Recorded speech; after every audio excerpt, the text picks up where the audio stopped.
क्या आपने कभी सोचा कि हमेशा ऐसा क्यों होता है? हमेशा ऐसा क्यों होता है कि एक ईसाई नन जब अपना सारा जिस्म ढांकती है तो उसे बड़ी इज्जत दी जाती है कि उसने अपने आप को ईश्वर के हवाले कर दिया, पर जब कोई मुसलमान औरत ऐसा करती है तो लोग कहते हैं कि वो जुल्म का शिकार है। हमेशा ऐसा क्यों होता है कि एक यहूदी या सिख दाढ़ी रखता है तो वो अपने धर्म का पालन कर रहा है, पर जब कोई मुसलमान दाढ़ी रखता है तो वो कट्टरपंथी कहलाता है। हमेशा ऐसा क्यों होता है कि जब कोई स्त्री घर पर सारा समय बिताती है, अपने बच्चों का ख्याल रखती है, तो वो बहुत बड़ा बलिदान दे रही है, पर जब कोई मुसलमान स्त्री ऐसा करती है तो लोग कहते हैं कि वो चार दीवारी में कैद है और उसे आज़ादी मिलनी चाहिए।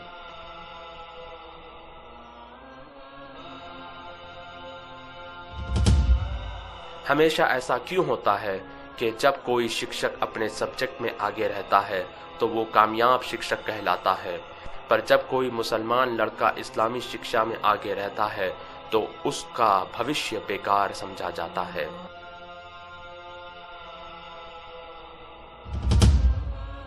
हमेशा ऐसा क्यों होता है कि जब कोई यहूदी या ईसाई किसी का खून करता है तो उसका धर्म नहीं बताया जाता, पर जब कोई मुसलमान किसी जुर्म में पकड़ा जाता है तो इस्लाम को बदनाम किया जाता है।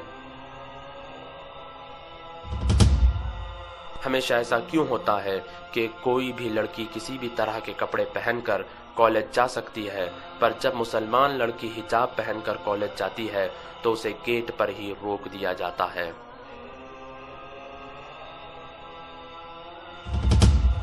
हमेशा ऐसा क्यों होता है कि जब कोई व्यक्ति अपनी जान पर खेलकर लोगों की जान बचाता है तो उसे बहादुर और वीर कहा जाता है, पर जब कोई फलस्तीनी नागरिक अपनी जान पर खेलकर अपने बच्चे को गोली लगने से बचाता है और अपने भाई का हाथ दुश्मनों के हाथों तोड़े जाने से बचाता है और अपनी माँ और बहन की इज्जत बचाने के लिए दुश्मनों से लड़ता है और अपने घर को आग लगाए जाने से बचाता है और अपनी मस्जिद की रक्षा करता है, तो उसे आतंकवादी कहा जाता है।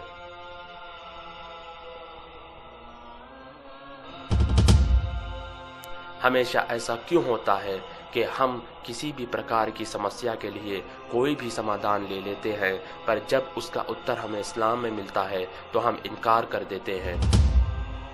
हमेशा ऐसा क्यों होता है कि जब कोई ड्राइवर बेहुदा अंदाज से कार चलाता है तो कोई कार को दोषी नहीं ठहराता, मगर जब कोई मुसलमान गलती करता है तो इस्लाम को दोषी ठहराया जाता है।